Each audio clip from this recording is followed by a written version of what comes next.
All right, we're being rude, Mateo. We're being So, very guys, rude. it's We have gonna not be introduced. 200K to bring the fiber here. All right. So Oh no. please.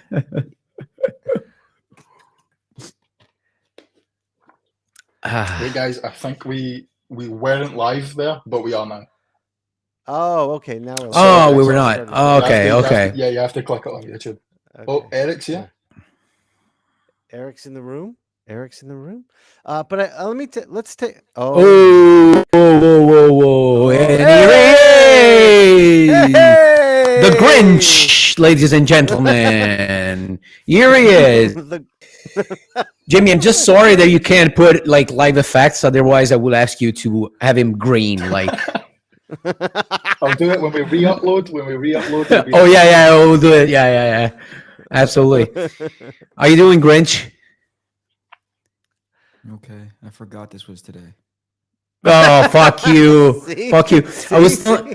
I was telling the other guys that there's a famous character in a famous like old Italian movie, and he get invited to a party, and he's like he doesn't know where to go or not to go, and he's asking himself like, do they, will people talk about me more if I go or if I don't go? That's you. That's exactly what you do. I drew that character too. I was Yeah, absolutely. How you doing, man? Jamie, I'm coming in a little dark. Is that what it looks like on your end too? Everybody's end? A little bit, but looks good. You're my always darker sunglasses than were everyone very else. dark. It's mysterious, Yeah, Eric. It's racist. mysterious. The Dark Lord. Let's take a minute here and introduce Jamie to the world of Inkpulp, because this motherfucker came on board and has turned this ship around. Jamie's our editor. He's got the brains. He's got the muscle. He's Yeah, the without lead Jamie, on we the wouldn't show. be making all the millions of dollars that we're making in right now. Exactly. So it's How do all you think I thanks to pay you, for this man. place, man? Oh boy. I appreciate the kind words, though, man. Thank you. I appreciate that. So Inkpulp is worldwide. We've got Italy, Scotland, we've got West Coast, United States, and East Coast. And the Reign of Darkness on the bottom right corner. Is this live? We It live? is. Eric, is there any You're way you could alive, turn up Eric. your microphone? I'm getting some people saying you're a bit low. I can try. Hold on. How's He's that? making it on Better? purpose. It should be a bit better. We'll wait and see what the people's verdict All right, is. let me get some shout outs going here. We got a lot of bots in the house. I see Ramon Perez in the bot chat over there. That's the actual Ramon! Perez, not the bot. We got Pippi Pop. We'll still pay him to be on the show, but Of course. That's we paid him in Abu Dhabi. Bought him a few bottles of wine, lubed him up real good. Oh man, Aaliyah Bonetti's in the house too. Aaliyah! All right, everyone. So what we've got here is we've got this live show, and you all can come in. We've got a link. Is that right, Jamie? There's a link somewhere. Yeah, I'm going to put it in the chat right now. We're going to put it in the chat so you all can join us on the show. Come on in. Eric's got a lot of questions for you. I've just barely made it to this. I'm not even quite awake yet. You guys Have you had your coffee yet, Eric? No, not yet. How long Did you is this just wake episode up? for, or this show for? I mean, 5 hours for an or but six, 5 or if 6. we're going long, I'm fine. I'm fine going long if everyone's okay with it. If it's a holler and a hoot. Okay. Eric, go make coffee. Go make yourself some coffee. I have coffee right here, pal. I'm ready. Okay. I'm so emotionally prepared for this episode. Yeah, I see Now, you changed I your would like to outfit say- on purpose for the show Mateo, to a more It's a Christmassy one. lighter- It's a lighter Can- shade of black for sure. It's ivory black, not jet black today. I just want to say, Sorry, Sean, not to cut you off. I should Go tell ahead. everyone in the chat that if you want to join, it needs to be through desktop and Google Chrome, because I'm seeing some Yeah. people trying to join. But Oh, okay. Okay, It's got to yeah, be through guys. Google Chrome. on your desktop, Google Chrome. That's the way to go. It's the only way to go. I will say We have a very odd filtering system for who we let onto the show. It's got to have these specific. Actually, Google is paying us so that you download Google Chrome. it's because the bots don't work in any other browser. You're too expensive in any other brother. All right, what are we doing, man? It's post-Christmas. I'm still not over it. I'm freaking exhausted. What are we doing? Did you Okay, get in sick as well, 2024 Eric? We're all sick. This is so annoying. Go ahead. What's Sean? I was gonna say I don't think I can carry the Eeyore name into the new year. I think there's another person on this show that's got the full Eeyore in effect today. That's very inappropriate to say about Jamie. He's only been here for one episode. I don't quite like you bring on the guy who's basically pushing all the buttons behind the scenes, and you promptly insult him right away. So I don't know about you guys sometimes. Jamie, we can. I appreciate you can- defending me, Eric. I appreciate that. Anytime you want to leave, pal, I'm gonna go with you because these idiots with their glasses. Jamie, do you see what he's doing? Don't let him do it. He's trying to Just try to get him to divide defect. and Yeah. conquer. Right, he's trying to get you to defect. But just Don't divide go and to the dark destroy, side. not conquering. He doesn't give a shit about conquering. Just divide and destroy. It's all about destruction. So, okay, the idea behind this episode, 2 days post-Christmas. By the way, a belated happy holidays to the three of you. Belated happy holidays to the chat. holidays.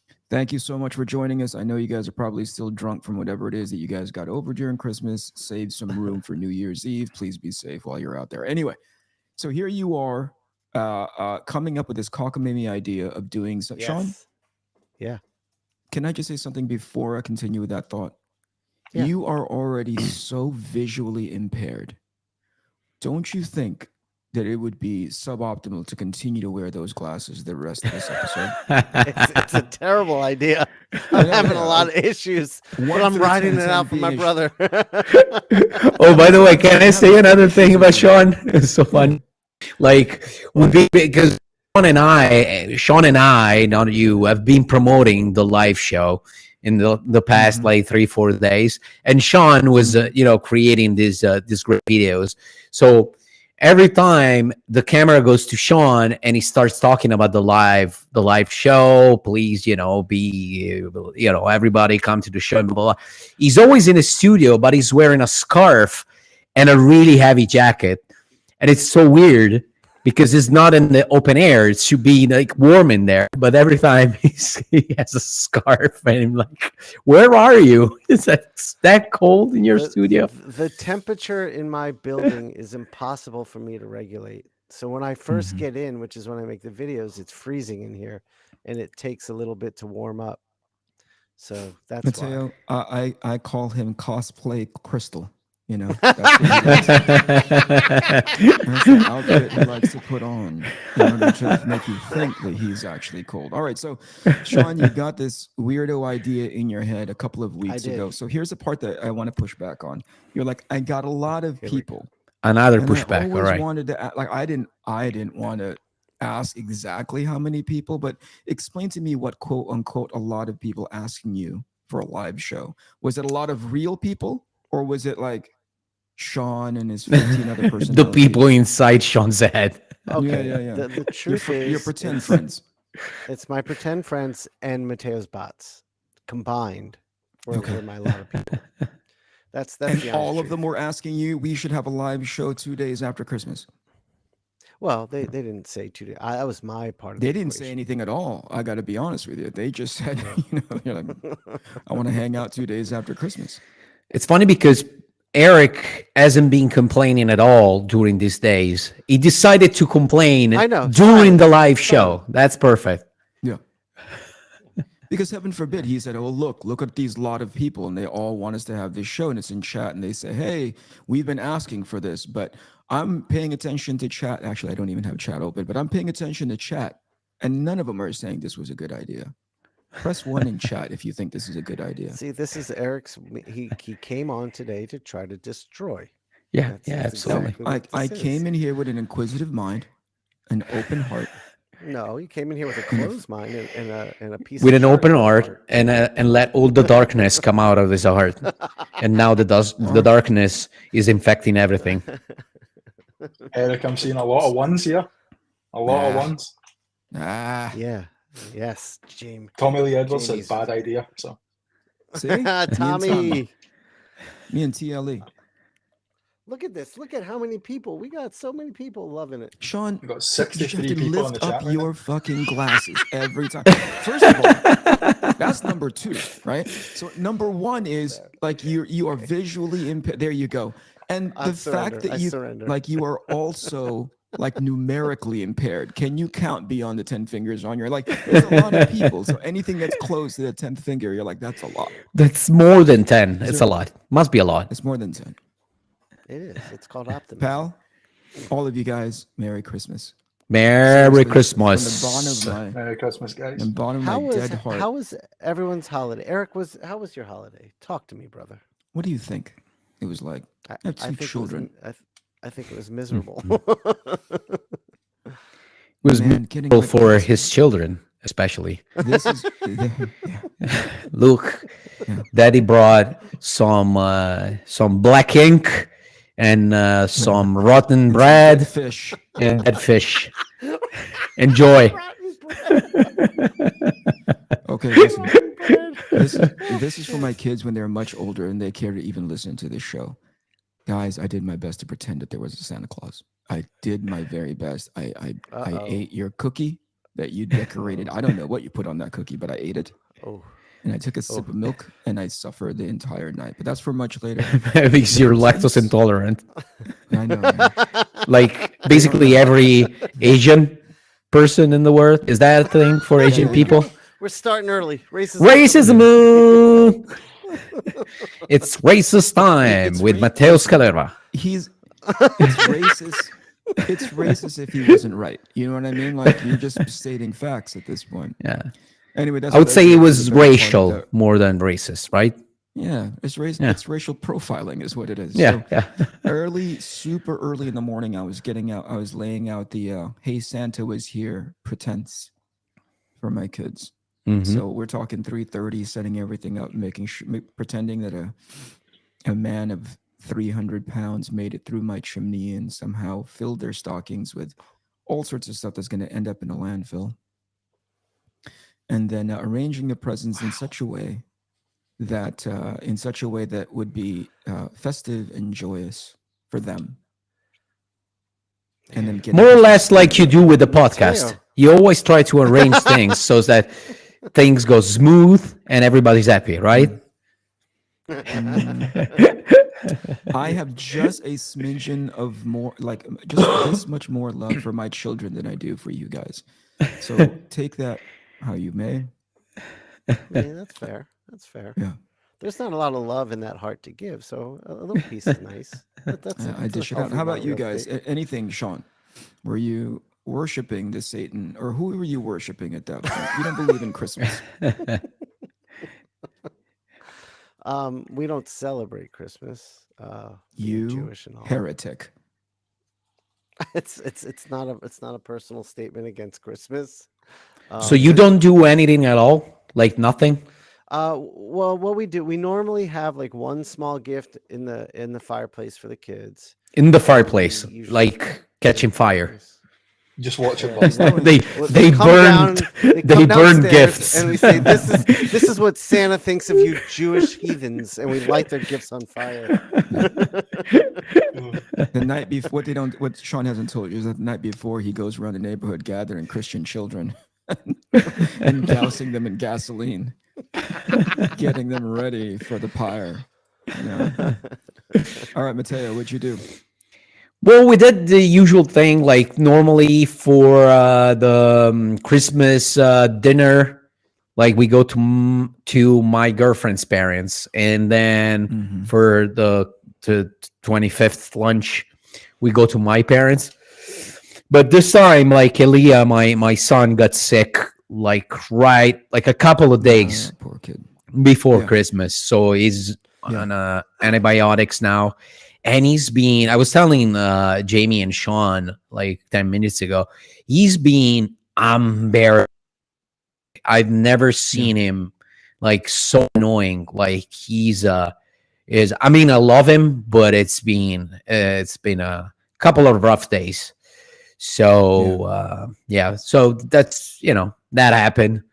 But other than that, like a pretty normal Christmas. I got new sunglasses from my amazing girlfriend, so And those can't are complain. sunglasses. And I got this amazing Shoot, sweater, You this got that for Christmas? Christmas jumper. Well, I bought it myself to celebrate. So at every dinner and every lunch, I would wear this. Mateo, I have a It's very- question. Is for Yep. Christmas Eve dinner in Italy, is that traditionally a seafood meal? Yeah, it's supposed to be seafood. Yeah. There's how do you call it? Look at Cod. Sean showing culture. Yep. What would you Cod say, Tara? is really popular, and I don't know what else. And on Are you, on wait. Did you on just the say tr- cod Israeli popular? Like from Really? Israel? no is really popular. I think it's one of the most Israeli cod popular. doesn't celebrate Christmas. Israeli cod. I don't know where that's from. The famous Israeli But cod as of this from podcast, the yes, directly I'm from the convinced. Gaza Strip. All right, enough of you, Jamie. I know you hardly talk, but how was your Christmas, pal? My Christmas was good, man. I appreciate you asking. I've got a little daughter. She's 18 months old. So this was like the Yeah. first Christmas where she could open her own presents and stuff. So That's so awesome. pretty, Oh pretty shit! wholesome, all in all. So Okay. is that But- here? Do I hear her screaming from the other room because Daddy's unavailable because he's busy with some knuckleheads doing a podcast instead of She's being been with told, family wait, right now? wait, priorities, wait. We have someone calling in with the first question if you want to get them in. Oh yeah, Let's sure. do it. Let's do it. What's Drew. going on? Drew. Hey, what's going on? Drew, welcome Drew. to the Inkpulp. Hello, Drew. What's up? Hey, Thank you hey. for making time, man. Oh, thank you for having me, man. I don't know if you can hear me all right, but Oh yeah, absolutely. Wonderful. Oh, awesome. Well, first time caller, long time listener. First time any caller we've ever Yeah, had on the show. You're the any first callers. one. Yeah. Drew is See bot that, number Drew, one. you've been in here 5 seconds, dude, and they're already beating you up. Are you sure you want to ask what you're asking? Because he literally just said first time. It was trying to be charming. He was trying to be I like, hey, was. there's the flag. And you guys were trying to was. beat him up over it. Calm the fuck down. Jesus Christ. Merry Christmas, Drew. Welcome. Sorry to interrupt, guys. We have TLE in the lobby. I'll bring him in. Sure. Let's Yeah. let Drew ask this question. Then Let's we'll bring hear Tom Yeah, in. yeah, absolutely. Let's do the Okay. question. Okay, well, it's really art related because, like, once you get, I put it in the thing there, but I don't know if it shows it. But once you get past structure, anatomy, composition, like the next step to make your art look professional, what is that missing ingredient? Because 9 times out of 10, it's like, here's a circle, here's an owl, and that's 90% of how to draw, right? Like that's the how everyone teaches you to draw. Here's a circle, and then draw the bloody owl. I want to know what's that last little bit that makes your work, whatever it is, to like super professional, because I'm almost 40 years old, even though I don't look it. And I've been in that limbo of my stuff doesn't look professional yet. It still looks amateurish. And I don't know what gets me to that next level. Is it a mentor? Can I jump in here first? I think I've got an go idea. for No, it. wait. Thanks. I want to ask Drew what his registration is for professional. What does professional mean as far as like the So like actual Eric drawing and is Mateo concerned? are professional, and like Sean is like next to me. So Oh, shit. Fuck you! I'm not answering I that. like him so much. Jamie, boot Sean, get Drew on the show. Oh, Drew, sorry, right in. Sean. I love you, Sean, man. You're cool. I No, didn't it's know all you before good. the podcast, but I know Eric and Mateo before in like the art world, as opposed to I learned Sean through the podcast. So that's It's all good. I It's all like good. I love. I love like it. Drew because he walks into your foyer, Sean, and just pees all over your brand new rug, dude. Yeah. By the way, All this right. Drew, this got you to be the 4th element in the Inkpulp podcast from now on. So you're I gonna be think on you every just time. discovered that Sure. missing. The missing element. Missing professional element. yeah, All right, like, never ending answer your questions, answer so I his could go on questions, you forever. dum dum. You could What's fill up a million what's that episodes. missing element? Yeah, what is the missing element? For me, when I see work where it looks like it's just missing that one thing, for me, it's usually a structural issue. Understanding the structure of what you're drawing, the underdrawing is what that's referred to. That's what I think. I think when people have a solid underdrawing and a solid understanding of the structure, the form they're drawing, that's what brings it up to the next level. Eric, what do you That think? makes Jamie, sense. answer his question. Funny. Good pencils. Good pencils always helps. Go ahead, Maddie. No, you go ahead. Go ahead. I'm still thinking about it. It's a complicated question for me. I don't know. I don't know man, what it is how such to a answer huge- that. It's such a huge question, right? Like, Yeah. I don't know where your work is deficit. right? Because some people who I've seen, so for instance, the last time I took a look at a portfolio, the elements worked. Like clearly the person knew how to draw. They just didn't know how to bring it all together to make it seem like it's cohesive in the one drawing. And especially when it comes to sequential stuff, that's another thing that we kind of have, like, has a ton of drop down menus. Yeah. Right. But go ahead, dude. Isn't style just like your shortcuts essentially? So, because like everyone's like, I need to find my style, but style is something you accumulate over time, which is just a pile Yeah, of your absolutely agree. shortcuts. Like, if you just say like, oh, I have perfect anatomy, that doesn't make an appealing drawing to me. Like, 100%. it needs to be dynamic. It needs to be intriguing, and the intriguing isn't necessarily something you can teach through structure. So everyone's always hard. Oh, you need perfect anatomy. Sure, I can learn anatomy, and I'm on my way. Whatever. But if I have perfect anatomy, that does not make an appealing drawing. That does not make something that looks, in my mind, that's true. Professional. And that's where I'm struggling for an answer. I think one of the key things for me, just talking as generally as I can, Drew, all right, is just from point A to point Z, consistency in the quality of your work, right? So what I mean is there's plenty of like generally when I'm doing a portfolio review, somebody will come up with like 5-6 pages, right? But there's a drop off in quality somewhere in there. Like there's clearly the one page where you're like, yo, you hit something amazing here, but by page 3 or 4 or 5, 6, it drops off significantly. And I'm like, I don't know what happened there. I don't think it has anything to do with tenacity. I think they had an idea in their head about how to draw those first 2 pages. And later on, when they got further down, they didn't have the sort of experience or skill set or ultimately the execution to make it look as consistent as possible, right? I don't care about style, right? Style to me is like you can draw super simple, super scratchy, or as super like marketable and mainstream as you can. But if I've seen anything out of people's work when it's quote unquote professional, is a level of consistency throughout, right? Like that's the way they will always draw hands. That's always the way they're going to draw cars and buildings and so on. There's sometimes when they can't find the puzzle pieces to connect with each other to make that one cohesive drawing, right? Awesome car, but it doesn't look like stylistically it's the same as you drew that person. Mateo is a good example of this, right? He'll take a car pre-existing somewhere, right? And he'll stylize it enough so that it belongs in the world that he's drawing.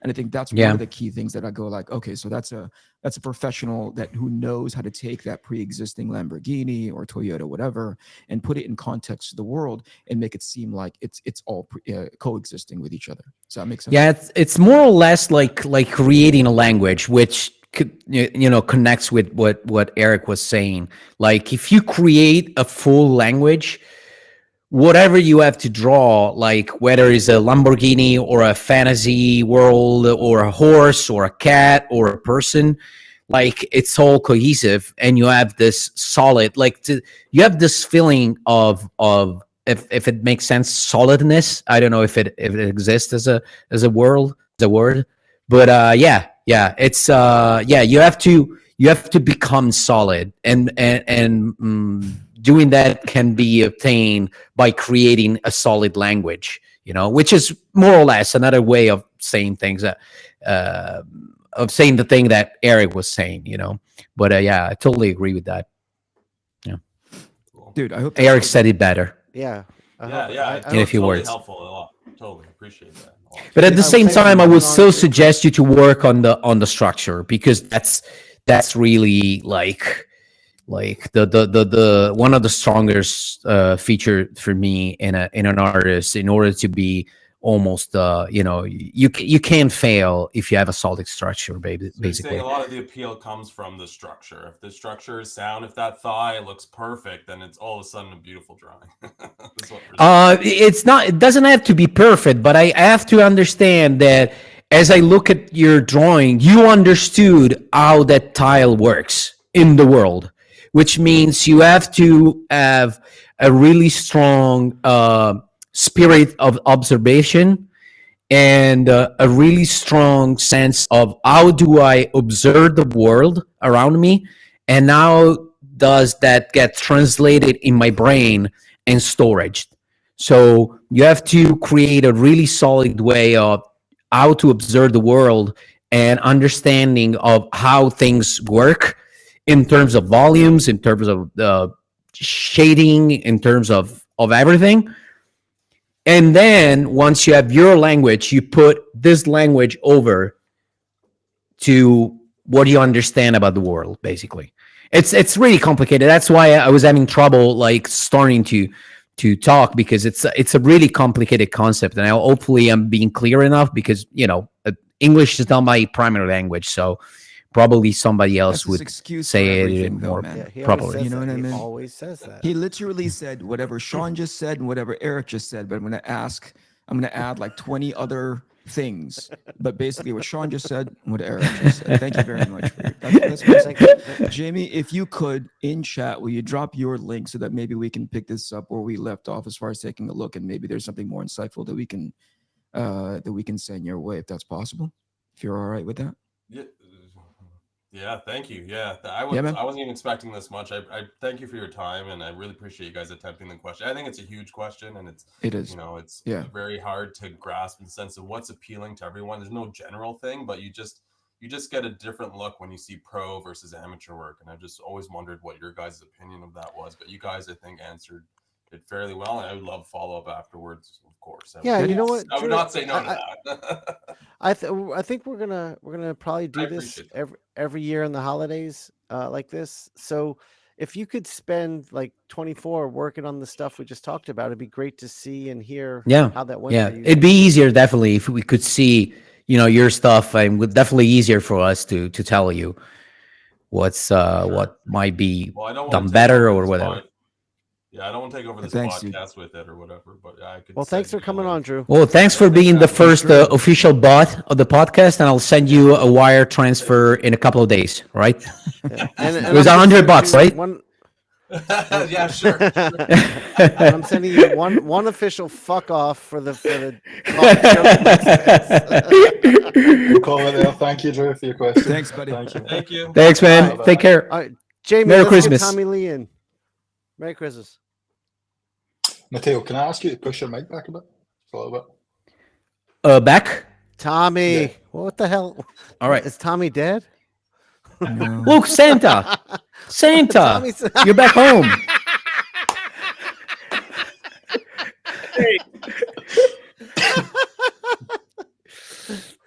Ho ho ho Merry ho. Tommy. Tommy. Tommy, are you in Merry the garage Christmas, today? pal. How are you? How are you, brother? Yeah, I'm in the garage. Thanks for joining us, dude. Merry Christmas. Merry Christmas. Did you bring a lot of gifts Tommy's got all around the world? Let me turn off my mic so I don't hear myself. Just All let right, me know, this guys, is- when you want another question, and I'll bring someone else. All in. right, Well, we Absolutely. might need, Yeah. we might need to save the Tommy's Listen, as killing the show right now. TLE is doing his thing, bring the next person in, Jamie. Yeah, Let's do that. bring the next person in. TLE is preparing his slide for next Christmas. Hey! Yo. Oh, there he We is, remember man. This guy. We remember remember this him. guy. Absolutely. This motherfucker came to the show in Abu Dhabi. It was the most impressive young artist I've met in a long time. He would sit down with Mateo, sit down me, sit down with Stelfreeze, get a lesson. He would go home that night, practice everything we taught him, come back the next day with new and improved work. Amazing. Absolutely. Pleasure to see you man. guys again, and pleasure to talk to you too, Eric and Jamie. Yeah, Nice to man. meet you, man. Thank you for being here. So happy holidays, first of all. Hope everyone's good and enjoying. Thanks, their time. man. You too. Happy holidays. But so my question is regarding when drawing a comic, during an action or sequence or whatever, how much of that sequence or action do you decide to show? Like, let's say Superman's landing, how much of that do you show? Do you just cut from him in the air to landing, or him as foot touching the ground and landing, or stuff like Good that? question. That's a good question. Who wants to Fixed start? it, What do you- by the way. What do you think? What'd you say, Tommy? I fixed it. Okay. Yeah, we can hear you. All right, good. I love Tommy. Tommy. Just- Heads up, by the way, guys, we have Umberto waiting to join as well. Holy shit. So good. That's awesome. All right, listen. Before we get lost in in Tommy's shenanigans, what are we doing? Answer the question. That's a Answer good the question. Go ahead, Damn, man. talk That's about you. comics for once. I need to gestate on the answer, but Mateo, what do you think? What do you think? So to me, it all depends. Again, it's hard to answer quickly to this question because it to me it's all about the page. So how the panels communicate with each other. So you can show it in a million different ways. Depends on how many panels you have to tell us, and if it's a really important moment, and you have to learn, and you have to decide what's going to be the main moment on this page.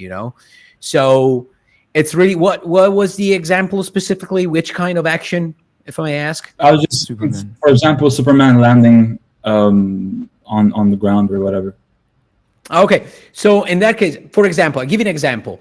So there's already a fight, something going on, and then Superman arrives. So the main moment is probably not when Superman lands, but it's when he arrives, probably in my head. I'm imagining the scene as we're talking.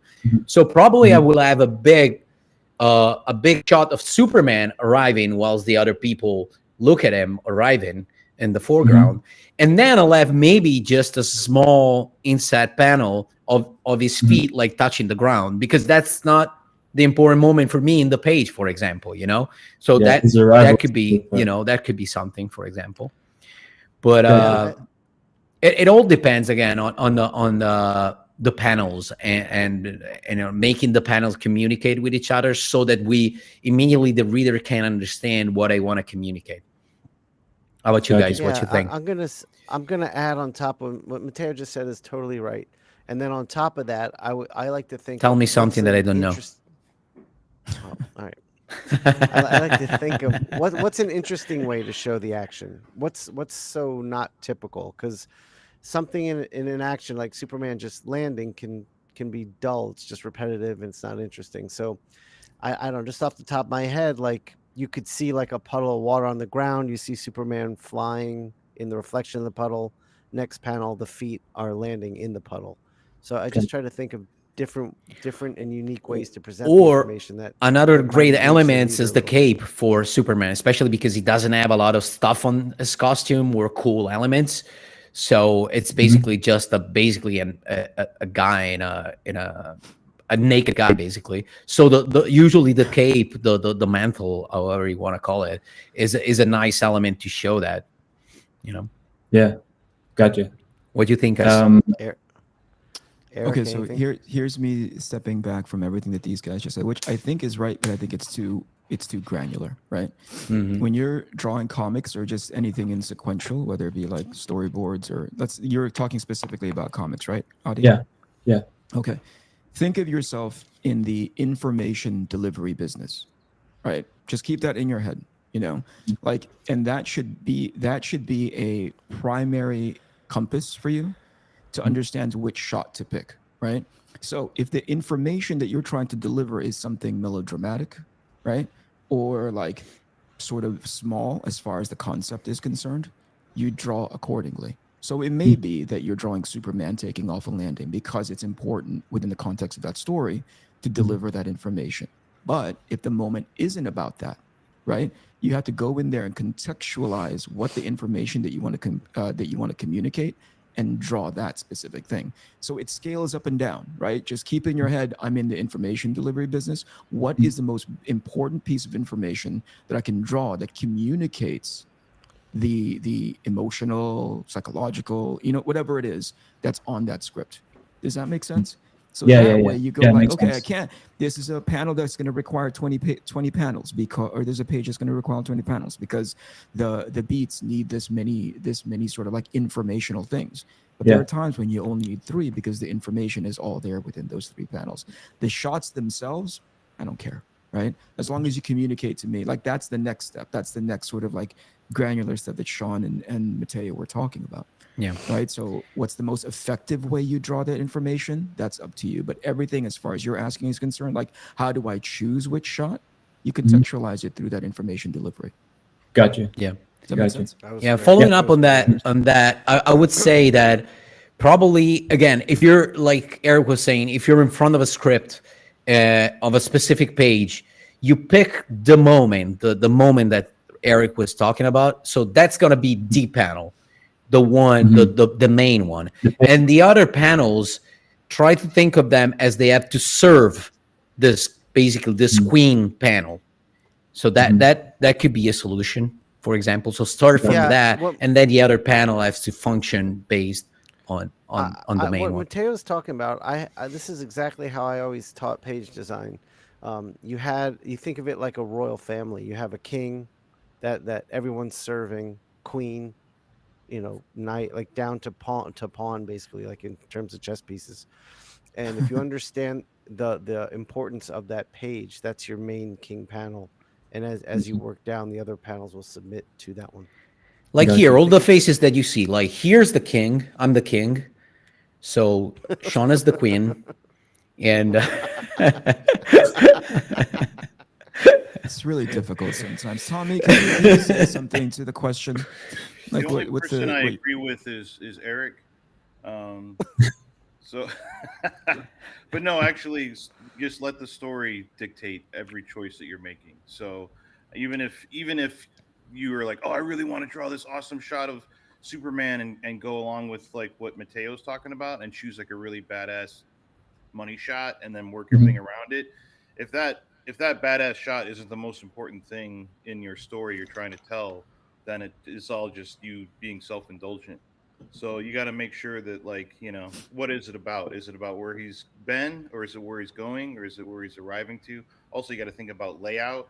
Where is it on the page? Is he going, right to left, up to down? Is he flying upwards? Or can his flight be used as a tool to guide our eye throughout the page? So all that stuff has to come into play. But mostly, it's got to be storytelling, and then that will help you decide how important the shot is, and how much time you spend on it. Is that helpful, man? Yeah. All this is honestly very, very helpful. Okay, can I ask you something? When you walked in here, immediately Sean referred to you as a motherfucker. I thought was incredibly disrespectful. And like, by the way, when we met him at the show, he was with his mom. So yes, did they point at you and say, like, without even knowing you, did they just go like motherfucker? That was a term of love because I was so impressed with him. I do not think so. Like, all right. He earned to be able to call me that after 3 days of me just sticking to them. I think there's a way to celebrate. I just got done convincing the elementary school class to join to learn about art. Oh boy. Anyway, dude, thank you so much. Good luck with everything, man. Thanks, man. Thank you, Hadi. Take care. I'm really excited to see your development. You're very impressive. We'll see you next year in Abu Dhabi. Thank you, brother. Hope to see you then. See you guys. Thank you, Eric. Thank you, guys. See you. Bye-bye. Cheers, man. Tommy, when you say impressive young man, it's the way you say it in the same sort of like, I think you have a weird way of like mechanically communicating with people. Like when you say motherfucker, I immediately hear you insulting him. And when you say impressive young man, I think if given time, you would touch him in all his private spots, like it's just the way, there's a way that you say impressive young man. It gets a little touchy-feely. Tommy, where are those cool kids at? So Sean can... On that note, guys, I'm going to bring Umberto in. All right. Oh, Umberto's here. Bada bing, bada boom. Senor There he Ramos. Yo. There he is. How are you guys? You hear me? Good, Mateo. good. Yeah, absolutely. Yeah, we can hear Sound you great. Mateo, Umberto's wearing gloves. Are you going to comment on him? Maybe he's cold. I am cold. Listen, don't make fun of the nicest guy in the chat. I don't know Jamie all that well, but right now that title goes to Umberto. And so the most inspiring guy in the chat that doesn't make me want to slit my wrist vertically, right? So welcome, dark Umberto. today, Thank you for man. making You're time. so dark. How are you all today, Cheerful. I Umberto? said, be nice to the guy. Pretty I good. even said it Pretty with... good. Here's the Mexican Christmas is the best ever because we just don't celebrate like Christmas or Christmas Eve, but the 9 days before Christmas. We have Oh party. wow! Oh Oh shit. my That's the god! way. So Yeah. you've been partying. Well, I wasn't, but most of my family was. Like, And were you working? You were working, weren't you? Yeah, of course I was.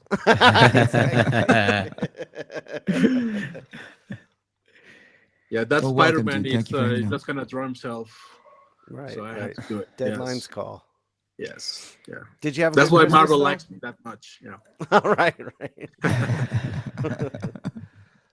It was a good Christmas in the Ramos household.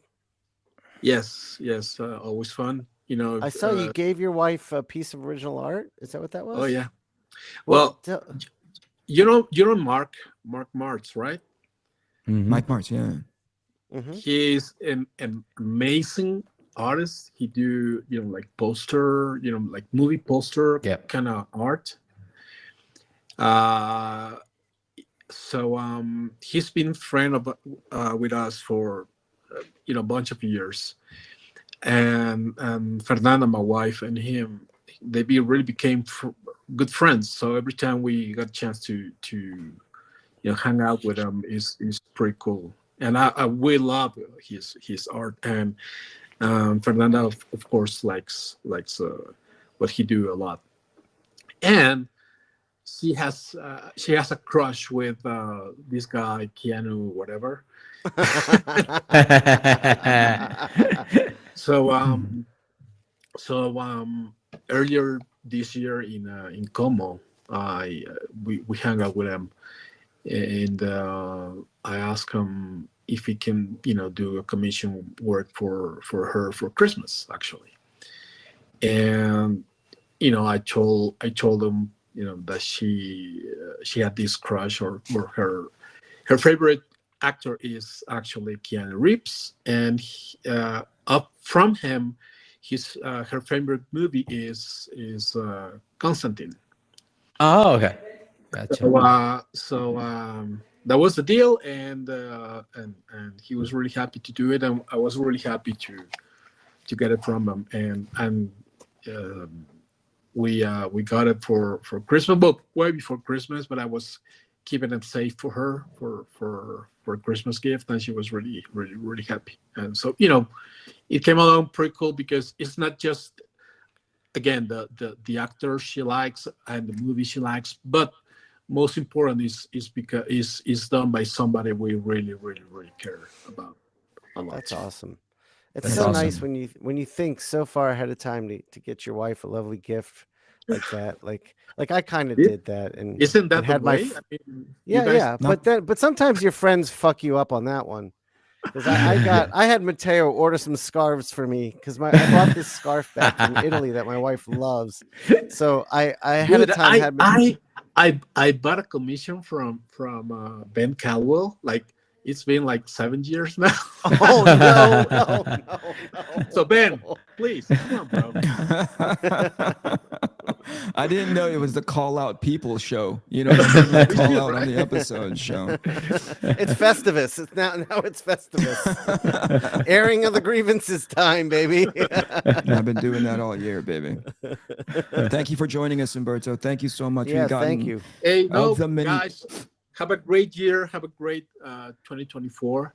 Thank you, man. And You too, man. Thank you. I can't wait to see what you guys are up to. So thanks. We're for excited having to me. see you. Love you guys. Of course. And, Of course. yeah, thank you. Love you Yeah, too, man. brother. Absolutely. Thank you, Thank man. you. A big hug. Have a good one. Bye-bye.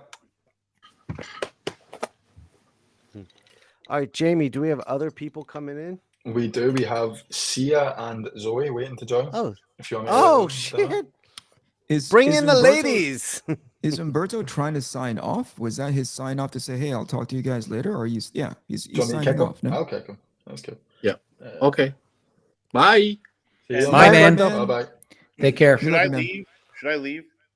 No, you can. What's up? Stay, Tommy. Stay. Hang Just out. hang out, Tommy. The heck? I like how you raise your hand. See ya. Hey, you guys. Hello. Merry And Christmas. a special guest just coming in. My daughter. Beep, beep, beep, beep, beep. Meow, meow, meow. I'm gonna apologize in advance. I'm on a MacBook Air, and my video and audio quality are not gonna be. Get out of here! No, it's Get out of here immediately! Good to see you guys. Jamie, kick her better out. than Mateo's. Don't. It's much better than Mateo's. Yeah. So Mateo, much I'm better looking than at you Mateo. on like 4 pixels right now. You're basically a porn Shots JPEG fired. from the 90s. You know what I mean? You're slowly downloading. Sia, Merry Christmas. I saw in one of your video clips you getting super emotional about a gift that you had received from somebody. Yes, I did. That was so cute. What'd you get? That was so touching. What was the You gift? guys want to see it? I suspect it was a professional camera. Yes, we want to see it. I'll go grab it really quick. Yeah. Okie dokie. Is it just me? Because I can't see Sia. Yeah, And I can't I see can't Jamie. see her. Okay. Yeah, I turned my Jamie's camera here. off, but I think Oh, okay, it's, okay, uh, gotcha. it's internet. Where Sia lives, it's DSL, so she can't like Mm. her signal's much weaker. Yeah, Sia's video is not coming in. So whatever this present is, this is freaking amazing. Whatever I she's saw showing us right now. It's a Guys, extra surprised. Wow! Whoa! Oh my God! Can we show that? Are we gonna get demonetized off of our? We actually got to cents keep a it month? censored for the algorithm. Tommy, how was Christmas at the Edwards household? Was it just you and Melissa, or did the kids come home? Yeah, the kids came by on Saturday, or no, whenever Sunday, Monday, whenever Christmas was. Uh-huh. And yeah, it was good. It was great to see everybody. And mostly it was I wrapped a bunch of stuff I got in Japan for the family and put it all under the tree, and that Oh, was my nice. shopping experience. So I had that. And that How was also your my Japan gift. trip? It was great. It was my gift to myself. Yeah, you and Mateo are big on giving yourselves gifts this year.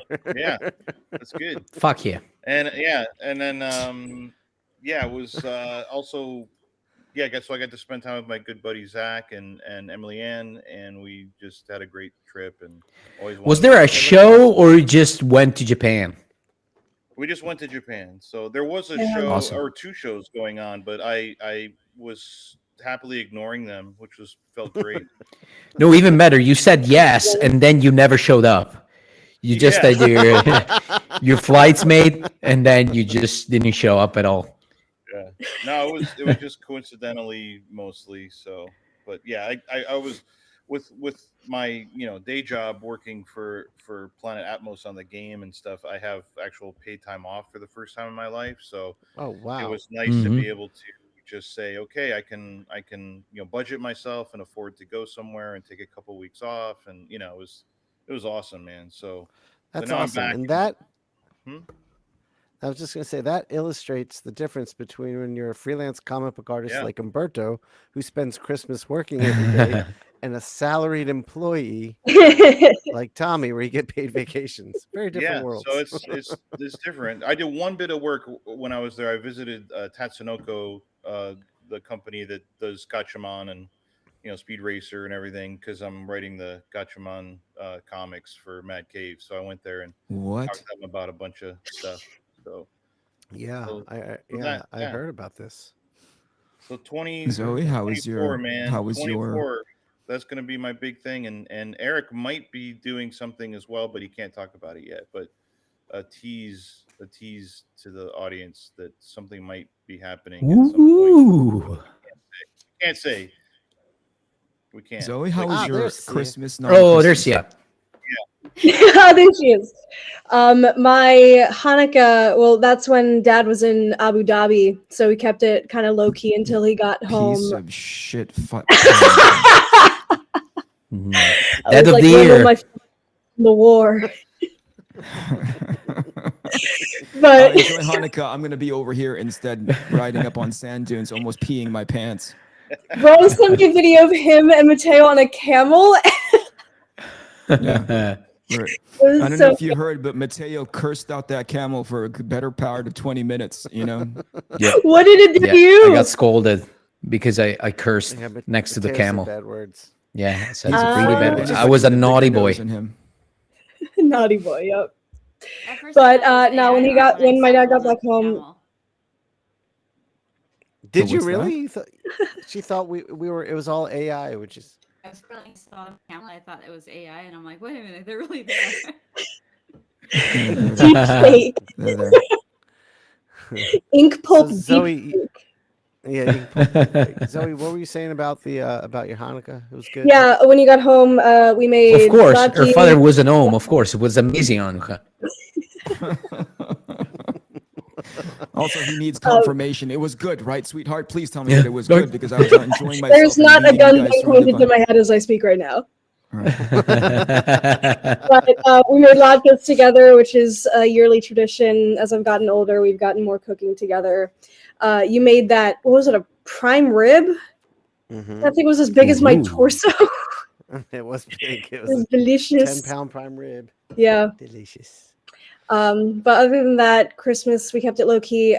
We were sick, and we're still kind of sick. Yeah, On the it's been up, but we were just kind of on the couch watching Alien as So one does nice. on Christmas because that is the Yeah, perfect we had a Christmas good time movie. watching Aliens. Yeah. it was But no, fun. it was chill, you know. Okay. So Aliens Well, thank you for is calling your Christmas movie? No, we just put Okay. it on this year. Because we have It's not like a Christmas movies. Like we have the Grinch, and then we have we call it the title is different in English, but in Italy we call it one couch for two Yeah. people. It's called, It's the one here with It's called Die Hard. no, it's the one with Eddie Murphy Die Hard. where he is homeless and he Oh. Trading Die Places. Hard. Oh, you're talking about Trading Places. yeah, Trading Places. Yeah, we call it Yeah. one couch for two people in Italy. Why? But that's how they translated the title. That's hilarious. Trading Places, one couch for two people. Somebody Yeah, it fucking means there's trick this Mateo. too small of a fucking with me couch right now. for two people. So it's just one couch for two people. So only one can make it. That's you not know? even the plot. Like- That's not even Yeah. the plot of the movie. Well, yeah, because one substitutes the other in their lifestyle. No. There's only 0% one of that couch is for- accurate. DJ I swear to God, it's called My- one. Una poltrona per due. One couch for two. Yeah, all right. That's a Like porn. saying it in That's a Italian porn makes that he it just better. described. It could be a porn title It does, as well. actually. Yeah. Sia, welcome. Your camera feed is still off, but we're going to take you as is. Thank you so much for joining us. Post Merry Thank you, Christmas Sia. to you. Thank you. Hear me at least? It robots from time to time. Jeez, that's terrible. That's what I was saying. Like this I thing know. does not work. Yeah. It is working Okay, now. so instead of showing us the what do you call it, the marvelous present, describe in 4K detail what it is. It is Down a, to every um, What model. did you get? professional Rubik's cube, basically, where you do video. Really? What is it? Seriously, now I'm intrigued. It's like a cube, like a Mario power-up cube. So I call it. Oh, Yeah, okay. make Tell the me sound. what it is. It's a red. It's a red Wait, what did- 6K cinema camera. Whoa. Holy crap! I want to see it. Jesus. Yeah, Yeah, I'm dying to see this. he makes. Holy crap! What do you need that much Oh, firepower that's for? Awesome. Wow. to go on podcast. Wow. Look at that thing. And yeah, here's the thing. Right? Yeah, you're shooting a podcast with this. Well played. Well played. You're shooting up. Is that really what's on right now? Is it on? Is that what you're using to shoot yourself right now? To like? No, Oh, thank God. no, it's still in the box. It's still in the box. I'd have been like, babe, it's broken. Because I was gonna say like you need to get your money back because that thing's not working. I don't care how much money you paid for it. Yeah. So that's just the thing that I'm looking at ultimately is just like the price tag, right? But I'm also guessing that's without the lenses that needs to go on it. Also, before you answer that question, did you see how quickly Tommy buzzed in like it was fucking Jeopardy? Like he knew immediately what Sia was talking about. Sia said three things: box, camera, Rubik's Cube, and Tommy goes, that's a red Komodo, blah blah blah blah blah. I What? think And I I was saw him like- push his glasses up first before he Yeah. answered. Actually, it's a red kimono, not a Rubik's cube. But holy crap! Congratulations, Gal. You're gonna make so Thank many you. awesome Thank movies you. with this. Congrats. Thing. Yeah, Tell that- me yeah, that you're not using congrats. this for just a podcast, though, right? This is way too much firepower. Yeah, I actually am filming a documentary right now, and so it just There you we're go. halfway done. So I just- Okay. Can you talk John about just that at wanted all, me to have Sia? Like, something nice. what's it about? it's about a musician, singer songwriter here, cowboy, Nice, awesome. Hmm. Montana. So, and I have a couple. I of have art never ones seen. after that. So Did you have Awesome. this on your sort of, Christmas list? If I could get a camera, it would be this. it was kind of a joke. So yes and no. Yeah. Yeah. Okay. I A really joke wanna get you because it's something. not necessary. Yeah. Okay. No, it's because it's just so This- out of the. It's just so out of the price range of any normal human being's ability and for someone for Christmas. Yeah. So, Yeah. guys, as a joke, Bald one. I'll just say that I would Lamborghini for Christmas. I Right? was saying. I don't know. Can I say this? Like, different people have sort of like quote unquote different love languages. I just learned that with my wife, right?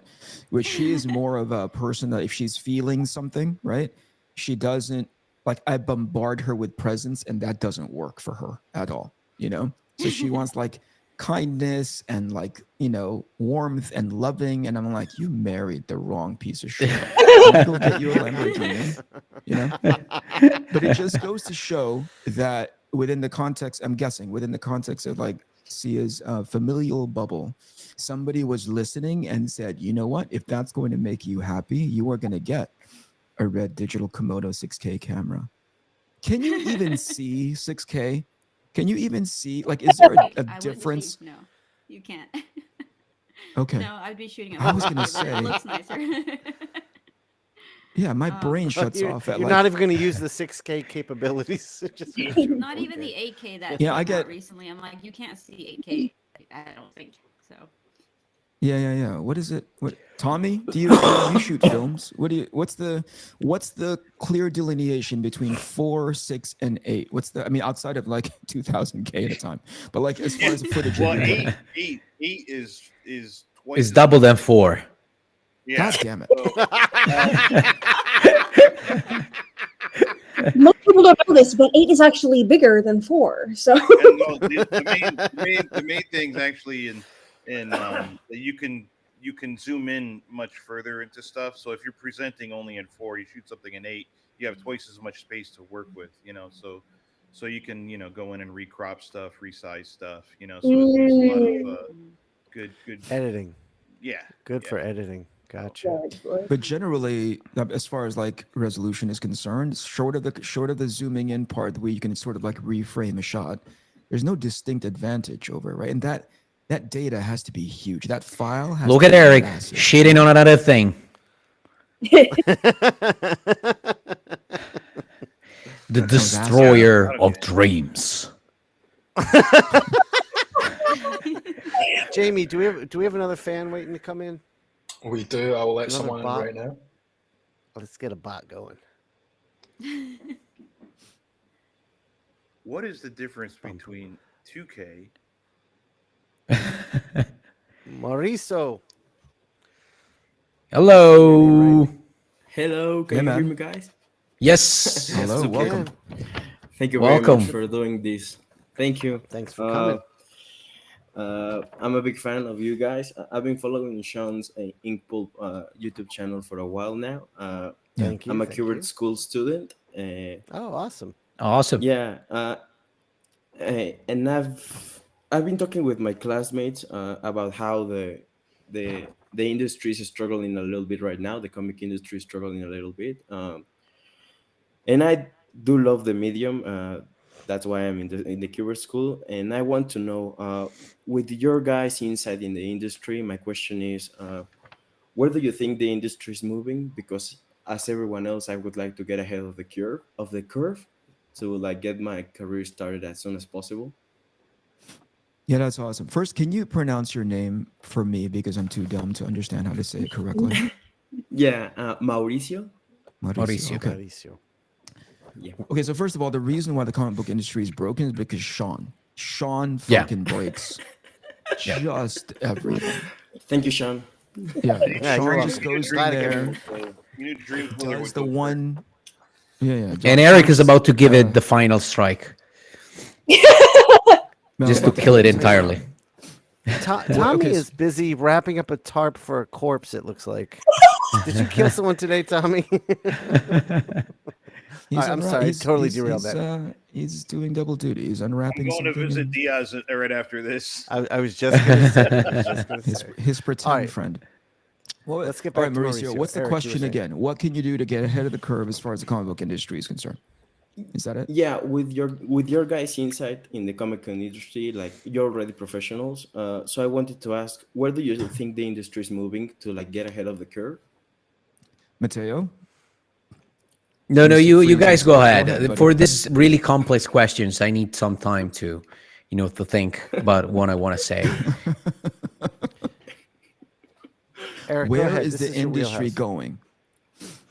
Oh, crap, man.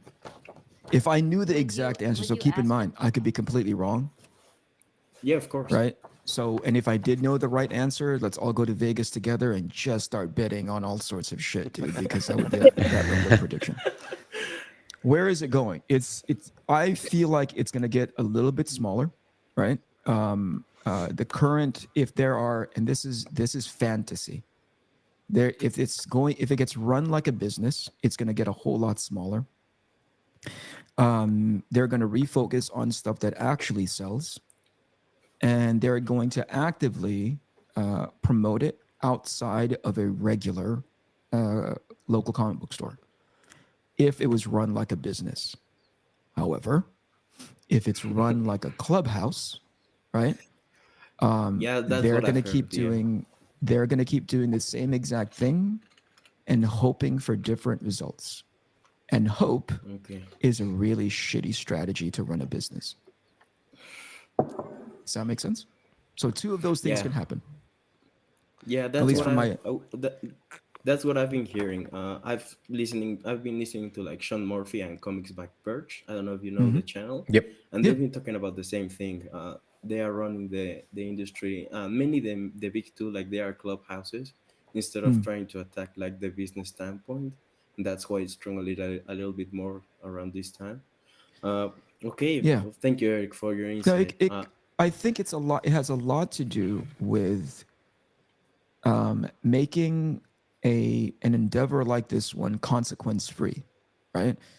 In no other branch of entertainment have I seen have I seen a studio publishing house take a position of, we don't have to worry about at least seemingly from the outside looking in. By the way, I want to caveat everything I'm saying. I don't work in the comic book industry, right? They won't have me. I suck. So everything that I've seen from the outside looking in, I have the same perspective as you, which is in no other aspect of the entertainment, whether it be video games, feature film, name any other one, like animation, at no other concept or no other avenue do they not look at the bottom line and go, this is costing us way too much. We should continue doing this thing that's costing us money, right?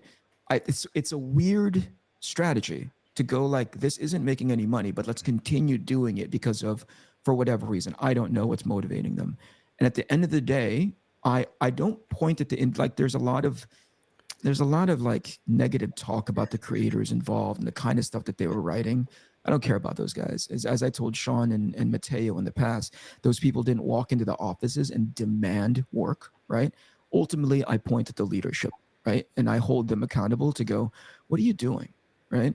And if somebody explains to me, oh, by the way, making this work like a business isn't at the top of our to-do list, then I will understand. But that's the part that confuses me the most, is that ultimately I think I'm judging it based on a wrong metric, which is, this is how you keep the lights on in this place. Because for me, from my limited vantage point, they're not doing that, right? But again, take it with a grain of salt. I'm not in those offices. Is that helpful? Yeah, super helpful. Yeah. Thank you. I to build on what Eric's saying, because he's absolutely right. I myself stopped looking at the industry as just Marvel and DC. That's for a long time. That's what the industry was.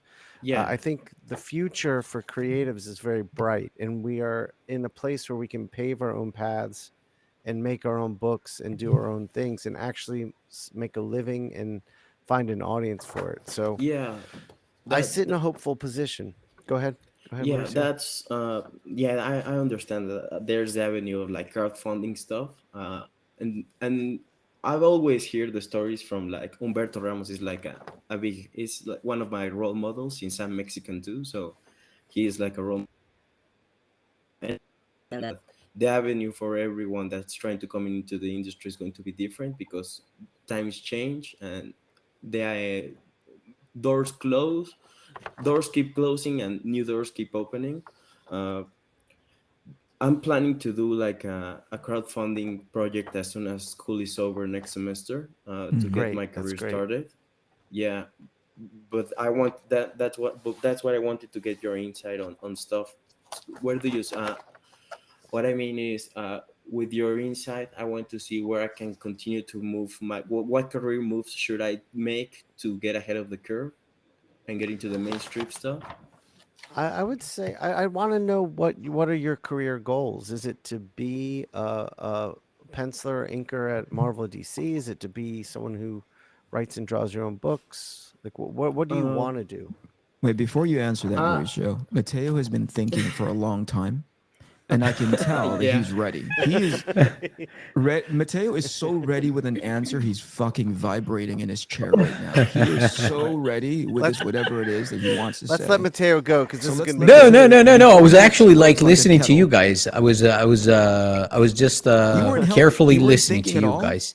Oh, This okay. is where we could zoom in. Was Jamie could kind of zoom in on thinking, but Mateo it's and really hard just for me to answer that. You know, it's we could really just put difficult the to be spinning honest with you. pinwheel on Mateo's forehead. All right, listen. Until Mateo explodes, Sia, do you have insight for this young man's question?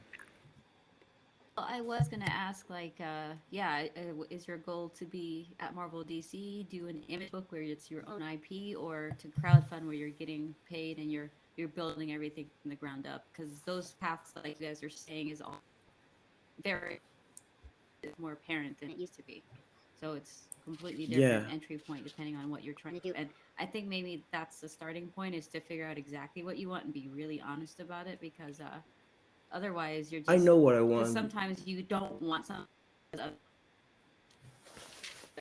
you want to work at Marvel and DC, it's a different approach, and maybe you want to working in the big too, and then go that. But yeah, Yeah, first. I know what I want to do. I'm mainly a painter. I'm not of a good thinker. Uh, I do want to write my own stuff. My dream is to have sort of a career like Daniel Warren Johnson. Hmm. Who he writes his own stuff and does the art himself. That's my career goal. The reason I wanted, if I wanted to get into the big two, is mainly to mm, putting my name up there, like making, how do you call it, like sort of attracting people to my name from the mainstream stuff. That's why I would work for Marvel and DC, but my main goal is to do this stuff myself. My dream is to have like an skybound or like an image book published and be it successful, be able to pay the bills by that. Yeah, Mauricio, I would that your mentality was what mine was coming up, but the industry's different now. I don't necessarily see Marvel and DC as a place to build a name. And you mentioned Daniel Warren Johnson. He built his name doing his own books, and then Marvel and DC came at him.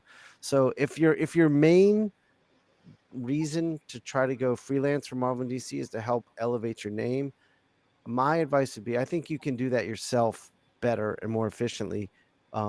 It's going to take more work from you, but I don't see that. I don't know that that works the same as it used to working for those companies. Yeah, I would say in general, like the thing that will drive all the people and it will attract them to your work in general, aside from whatever you decide to do, whether it is working on Batman or doing your own book or and trying to publish it through those amazing websites like I don't know Kickstarter and stuff like that. Aside from that, I would focus just on the quality of the work that you do. And once you have that level of quality and you know that people are going to be attracted and to that, then you can decide whether you're gonna use, let's use this term, uh, DC or Marvel like a main title to showcase your art or whatever you want to do, or your Instagram page, or since you're really young, so maybe even TikTok or whatever is gonna be the next thing in the social media universe. But aside from that, like to me, like the only really important base is the quality of your work. Once you have the quality of your work and you like what you do, and that's to me that's the main thing. People will get drawn to it. Yeah, that's and Mauricio, you definitely on Monday we're releasing our episode with Todd McFarlane, and the entire episode is Todd's advice Oh, yeah. for all of us, and it's gonna give you a lot of good information that us Yeah, little dum definitely. dums can't give you. Amazing. Thank you guys. That- Great show. I love Thanks. the show. I love Thanks, the, man.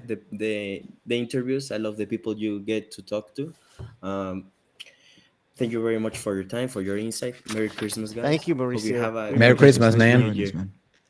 Thanks a Thank lot. you, man. And listen to See you later. McFarlane. That's gonna be really helpful. Listen to that. a Yeah, lot. definitely. Every advice is helpful. Thank you, guys. Bye. Thank you. Bye. man. Bye. Bye. Bye-bye. Take care, man.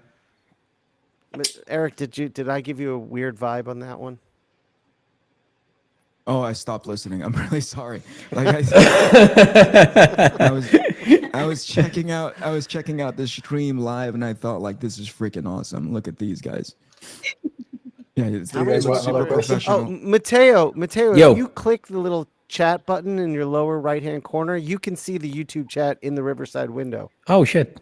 Here it is. No, that's a I meant to different tell you chat. that. It's not. It's a See, different this is- chat. That's the people Yeah, waiting it's- to ask questions. That's the Riverside chat. Okay, Oh, okay. Yeah, It's a you gotta different listen one. to Stop handing out info. It's such an awful thing for you to hand out that level of misinformation. This is You your. guys want just another leave question? Yes, Yeah, Yes, I think yes. another Leave the question tech stuff to Jamie. limit You the know. answers Wait, to- Tommy, what'd you say, Tommy? I say you need to limit your answers to 5 minutes. Oh, okay. So other Tommy's people- art directing the show now. You know, you're not the art director of Inkpulp, Mr. Big Shot. Damn. Let's go, Jamie. Wait, just before we go, we actually just got a super chat on YouTube for $5. Oh, here we go. We're gonna read this one off. Okay, here we go. Mateo, do you need socks or tissues by chance? Can I have your spare change, please?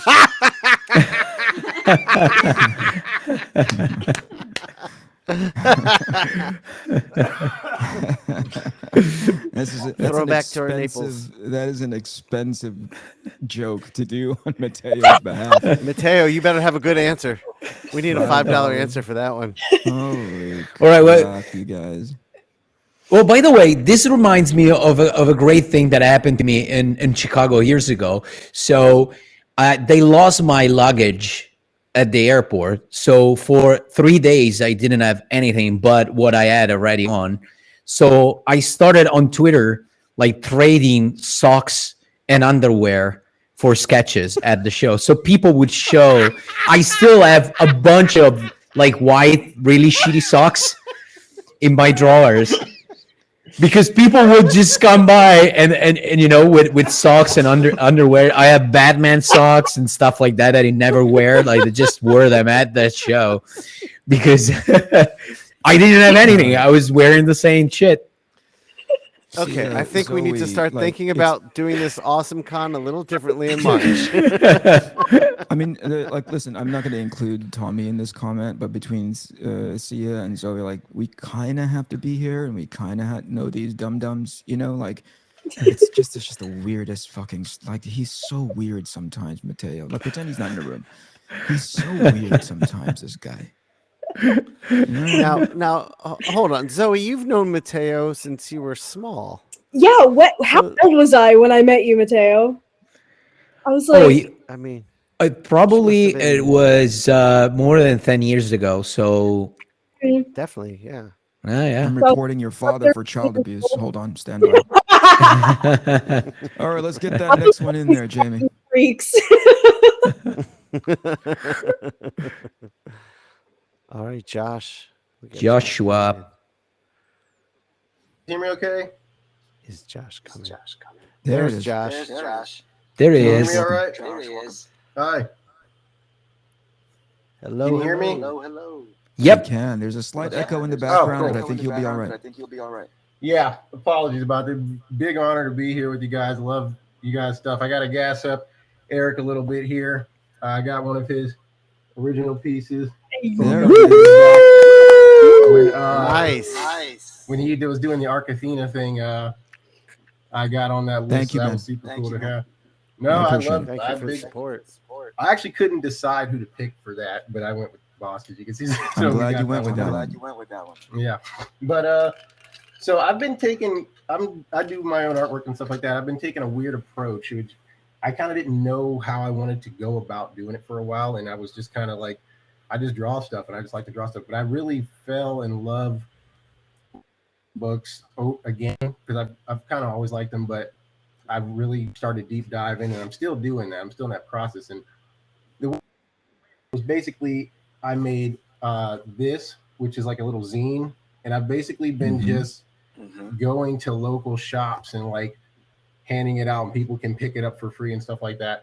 And so that was just all I have. And so I started out doing that in 8-page increments just to train myself and just show off something. And I it's just want really to take a cool. second to applaud that. That's great. Oh no, thank you. I got to meet you, Sean, and Mateo in New York Comic Con very briefly. I don't know if you remember, but I was there this year. But yeah, it was in what I guess what my question is so I got these pages and I'm making more of them, stuff like that, and I'm kind of just like, where do you go from here in terms of legitimizing it or turning it into something workable or turning it into something tangible? As it doesn't even have to be specifically this product. I'm one of those guys, like I take after guys like Jim Mafud or even old Steve Ditko, where I could do one comic book and I would be satisfied artistically in life. I wouldn't be satisfied, but that would be like if I put one out and people actually saw it and that makes me officially a comic book artist, then that would be the coolest thing ever. So I just kind of take an approach of whatever comes to me is what I like to see, and then I like to fulfill my own artistic senses by doing whatever else. So, like, where do you go in terms of building a brand for yourself, or in terms of like making something where people will know it's you and people can see you and people can say, "Oh, that's cool. I like his stuff," even if it's not a big. Because I love the Big too. I'll be honest with you. Some of their characters are some of my favorites of all time, but it doesn't have to be that. Comics is such a wide spanning artistic medium, you know. Well, I mean, I think you're doing it. Like making your own books and getting it out there. And you mentioned Mafud. Jamie, has Jim chimed in at all? No, I was actually Jim looking Collins. there. I can't see him. Yeah, Jim would be great to talk about this because that's one thing I look at him and I'm just blown away how he built this career just being himself. I mean, from my outside perspective, I think you're doing it.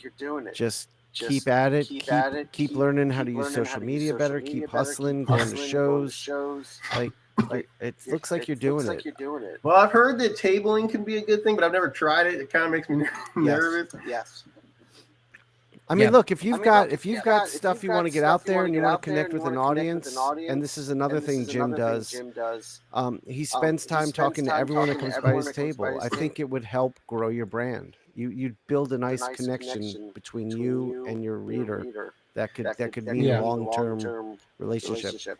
Because like artistically, I look at guys like artistic wise, biggest influence is probably Sienkiewicz, easily. I just love his style and stuff like that. And you know, I got to talk to him briefly, and he was saying, you know, his first thing, it was a different time. I was, yeah. I gotta get one of those. I got a couple art books. I got a Tim Sale one. He's a big one too. I got a Nice. Art Oh, yeah. Adams one. Oh yeah.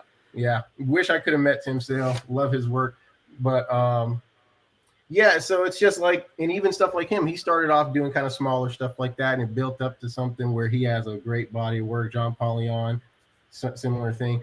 But there was a time where you could kind of walk up to publishers and just show them your stuff, and you might get to work on a whole book for them and stuff like that. Actually, that's what Bill did. But nowadays it's a little bit different. You kind of want to make an opening statement almost, it feels like. You kind of want to come in and say, this is what I've made on my own, and that kind of opens you up to other things. Even what Danny Warren I Johnson. think it's better that way.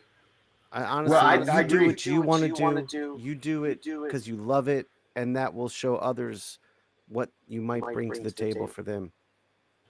I agree. I truly agree. And I think that the variety we see is probably the biggest.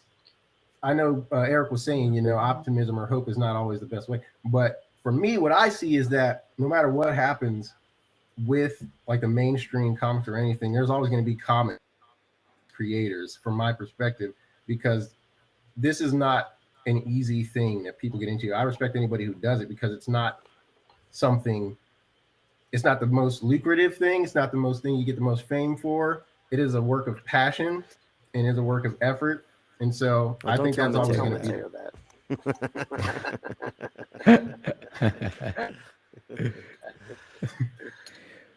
But yeah, that was kind of just my question, was like the in terms of branding and stuff like that. I have a website. I'm terrible at that whole thing, but I'm working on it. You know, it takes a little bit of time. Yeah, I would say maybe put your energies into learning how to do that better, like how to perform on digital media better. Yeah, not only that, also like as I said to the previous guy, work a lot on the quality of the stuff that you do, and make sure that you like what you do first of all. And it's really hard for me to talk right now because I don't see, like, I don't have your stuff in front of me, so it's easier when I see what you do. So I could tell you, okay, so I see your influences. I think you should work on this, and that. But to me, it always starts from the quality. I think that when the quality is there and people can really see that you yourself are the first one to be your own, you know, best fan, if it makes sense, it's you know, it goes from there. Everything starts from there, to me at least. This is my humble opinion. Yeah, what do you think, Eric? Because you see amazing creators. You know, I spend all my time on IGs looking at other creators, even ones who aren't necessarily up to the level you guys are at. And it's like, holy cow, man, how do you level up to that? But it doesn't have to be, to me, like the best. You don't have to be the best to have something unique and have something that people might want to see, in my opinion, I feel like. Yeah, no, I absolutely agree on that. We have Jim in the lobby. Do you want me to bring him up? Oh yeah, bring in Jim. Jim might be great. Ah, Mr. Mafud. Yo. What up, dog? How are you guys? Good, man. How are We you? have Josh on. Hey, there he is. Josh. I'm great. How you has a guys doing? question. Hi. We're Hey, doing Josh. great, Jim. Josh, listening. Can you hear There me is still? a echo going on in the background of your audio. So Yeah. we're going to politely have Jamie boot you for a second, and if you want to come back in by turning on that echo cancellation thing, that would be a great benefit to us overall. Is that possible? Is that all right with you? Are you talking to me? Sorry, I've Josh. muted his audio there. I'm going to unmute it. The only thing is, if you're going to join to ask a question, could you please wear headphones? Because that's what it is. The echo cancellation is on, but it's the repeat of you guys talking. We'll bring you back, Josh. Just come right back in once you have the headphones on. We'd really appreciate you coming back, dude. Thank you, man. Hey, Thanks, Thanks, Josh. man. Thank you. Jim, what up, dude? What How's up? your Hey, should I Christmas? grab headphones or earbuds? You don't I sound don't really hear an echo from you. No, I Nothing don't from think you, you have pal. an echo, Jim. You've probably Awesome. hit echo cancellation before and it remembered it. Nice. Okay. Hi, Jim. Not echoing, am I? What's going Yeah, on? you're How's fine. everybody doing? Good. Hey, listen, How's your new place? Merry Christmas. Merry post-Christmas. I hope you had. You don't seem like you're in this side of the world anymore. You've moved. You've uprooted. You've taken all your boxes and gone elsewhere. Yeah, I opened up. That's right. I'm opening up like a warehouse discotheque here in the Midwest. I'm retiring actually from comics. I'm announcing it here for the first time, shit. and I'm going to become a club owner, and we're bringing back discotheques and cocaine parties for 2024. Okay, it's gonna be wild. Jim, it's gonna be really Yeah, we now were I just know why you talking got to a those fan of glasses yours in Italy. just recently. The guy who just disconnected was asking about Jim, what I should do in order that to make a sounds- career out of comic books. So that's perfect. Just change. Just leave comics, Jim. Listen, that sounds Yeah, exciting. just leave comics. It seems like there's a pep in your step, and there's like a rosiness to your cheeks that I've never seen before. What I'm saying is that just be careful. You know what I mean? Like keep the door open, coming back to comics, because I'm not saying that's not going to work. What you just said right now, but it may not work, and you might want to, want like an open door back. It sounds fun though. It could fail miserably. I mean, it probably will, but we are going to give out fentanyl, testing kits to everyone who walks in. Perfect. Tommy Lee Edwards is showing up to do a live performance as Tommy Lee Roth with the feathered boa and the skin tight tiger striped spandex. It's gonna get wild, but that's the plan for 2024. Anyone wants to come by, DJ, do a guest appearance, live art, you're all invited, obviously.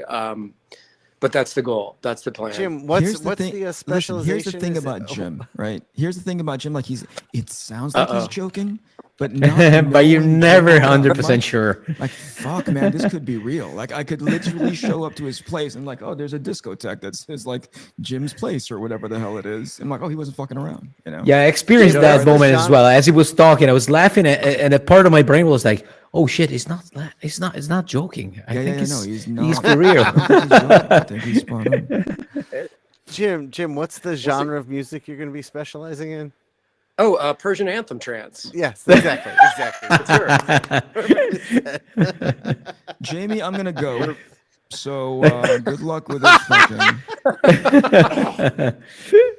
Hey, listen. Joke aside, I really do have to step away. I got to do regular Wednesday morning stuff. You guys are freaking amazing. You guys have this between Sean's nearsightedness and Mateo's inability to speak English clearly. This is going to be a great live episode. You guys are going to be fine. This is not a walking, talking train wreck waiting to happen now that Jim and Jamie are here. All right.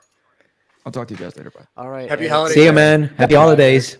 See you, brother. Bye-bye. Mateo, what are we going to do with him? He's showing up late. He's leaving earlier. This fucking guy. Jesus Christ. Eric's going to Eric. What have you guys discussed so far? I'm late. I'm late to the game here. How much we hate you, Jim. But now it's over. We've had a Mateo, few guests I on. thought we agreed to get along in the new year. I thought we were going to put. It's not the new year yet. I still have a week.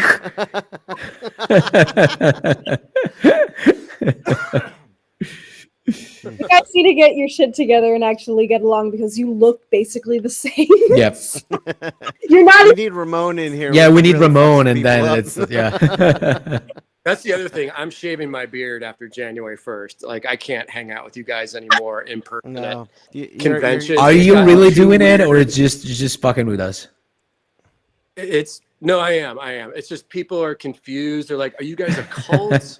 Are you a band?" Like Jim, if you're gonna shave your beard, you're gonna have to relinquish the Fratello tank top. Oh shit, that's right. Not only that, if you shave your beard, we all gonna shave our beards, so we're still gonna be looking the same. You're fucked. It's just too much. It's too much. It's gotten to the point of it's just ridiculous. So we'll see. We'll see what happens. All right, Jamie, do we have someone waiting to come in and ask a question? Is Joshua back with the headphones? Joshua, right? I haven't seen another request from him. Oh, All okay. right, what is We anyone do else have in a line? Ramon in the waiting room. I don't know if it is. Oh, let Ramon in. Oh, Ramon. speaking of the It's devil. Ramon, but let's find out. Oh, we'll see. We'll see. If it's not him, immediately bearded turn it guy. off. Here we Here's go. the guy. Yay! Oh yes. Yeah, how you doing, man? Oh my lord, it's been too long, my friends. Yes, it has. Oh, Ramon, yeah. did you see that kid from Abu Dhabi was on the podcast earlier? I did, yeah. That guy's That was wild. He's awesome. He's passionate. man. He's relentless. He's gonna do big things. He's good. Absolutely. The mentality is all there. Oh yeah, no. He was like Sean was saying. He came back every day with new stuff, taking our comments in stride. So he was killer, man. Yeah, absolutely, man. So have you recovered your sleeping time, or you're still fucked from Abu Dhabi? I'm pretty good. Yeah, it's a few days in, and I was okay. I was getting up super early, so I took advantage of it, drawing, or just relaxing and watching bad films. You know, but yeah, it screwed me up worse than I don't know if Tommy can speak to this, but when I came back from Japan a few years ago, I didn't have any issues acclimatizing back to North American time. Really? For some reason, the Abu Dhabi, it's just like maybe it was just slightly weird enough where it kind of messed up the sleep schedule. Tommy, were you messed up when you came home from Japan? I didn't have any trouble going to Japan, but then coming back was like took me like a week to get back to normal. So, oh man, yeah, that gave me a whole new perspective on whenever Mateo comes to an American show. He's dealing with that. Yeah, oh yeah, man. Well, when you fly west, it's easy. When you go Yeah, back east, yeah. I mean, when I fly west, when I come to the States, I tend to get sleepy really early at night. And then when I go back, I tend to be sleepy early in the afternoon for a few days. But in general, I adjust pretty decently, especially because I don't do a lot of days nowadays. Like I just get in for the show and then I leave, so I don't let my body adjust properly. So that's probably why. Push yourself hard. Ramon, how long were guys, you in Abu Dhabi? Pardon? How long were you there, Ramon? Same as these guys. I think it was 7-8 days, I believe. Yeah. You know, it was a full. Well, for Sean, it was 9 days. Oh, that's right. Yeah. Oh, that's right. I was a little bit jealous of that in a weird way. I want to give a shout out to Sade for being my savior during that time. Thank God we had each other. Guys, we have Joshua calling back in if you want me to let him back in. Oh, here it is. So, Jim, Hey, you this guys, I guy think I'm Joshua has questions for you. Okay, see ya. Can you? Can you guys hear me a little better now? I think I've been frozen for a while, and so you Oh, probably okay. can't even see me. All right right. now, Well, but, thanks for trying, Sia. We really appreciate you coming on. Thank you, and enjoy the new Good luck with camera. the documentary. Yeah. And Sia, we'll get you back on the podcast. I'll send you dates. Oh, thank It you. was and I'll great try to make sure I'm seeing not you. When I do that next time. Okay, Mateo, just ignore that joke, Mateo. That was awful. That was awful. I'm sorry. I try. I try. Sorry, Sia. I don't want to be. All right. You know me. I'm a dum dum. Bye. Bye, Sia. Bye, Sia. Thanks for coming. Later. Bye, Sia. Ciao, Take care. ciao. Josh, now's Can your you hear me chance now? to ask. Yes, no echo. This is Awesome. great. We got Jim Mafud here. So Josh is a big fan of yours, Jim, and he's following a similar path, I believe. So he has some questions for you. So he's gonna be opening another warehouse close to where you're at and sell drugs in there. with I Persian wish. anti-trans. He's following your Well, path. no, just by self-estimation, what I was telling him is I noticed that you kind of came in doing your own stuff a lot. You were doing your own work on your own terms and everything, and that's kind of how I've been trying to do things. I made my own little zine here, which I was showing them. I just basically I basically have been going to local comic shops and putting those out for the last few months and everything. So my thing was how did you build that into something tangible, legitimate, as a workable brand for yourself, and not just a little fanzine? You know what I mean? Yeah, well, I mean, longevity has been my main saving grace of just never stopping, never hesitating, always putting out product, hustling, going to conventions. I'm going on my 27th year of doing this as my job, my career. So And he's only 22 years old, so nobody knows how he made it. and I'm only 30. But no, I mean the tricky thing now, man, is like you can make your own stuff, have your own style, but like who's gonna buy it? Like who's your audience? How do you craft that audience? Exactly. So to me, that's kind of the tricky part of like how many of your social media followers are actually going to break out their credit card and buy your work, you know? Mateo, I heard a little earlier was saying something along the lines of like, the work has to be fantastic. It's kind of an obvious thing to say, but like whether you go the indie route, the mainstream Marvel DC route, the work now in 2024, it's like there's so many badass people with incredible styles and drawing chops. You really have to deliver something unique, different, eye-catching, and completely badass. Not to put the pressure on you, but it's like your competition is now Mateo Scalera and Treadmore and Daniel Warren and Jim Rugg and Ed Piskor, like whoever name, whatever name you want. I'm actually from Pittsburgh, just like Rugg and Piskor are. I've met them a couple of times. Nice. Okay, so you know the deal. I mean, you might watch kayfabe, but it's one of those things of like the glorious part is you don't have to do Marvel or DC. You can self-publish, you can crowdfund, you can do your own thing, but it's crafting that audience that's going to support your unique vision. That's the challenge. Okay. So each one of us is going to have a different path for that. It's kind of up to you to figure out who's your audience, who are your fans, what unique market are you going to go after? I went after the weird, like music fan, graffiti, street, illustration, underground comics fused with some manga audience. And like I said, over 27 years, that audience has grown to, I make a living off of their support. With freelance illustration and selling original art, going to conventions. So it's the Wild West right now, man. I mean, there's no rules, but it's up to you it's challenging. It's up to you to find your specific path. Just kind of dig around with tenacity till something. Yeah, and consistency as well. Yeah. Like consistency is key to me. Like constantly doing it, you know? Yeah. Because, you know, it might not be incredible at first, but once you have like a lot of work done, you have something in your hands, you know?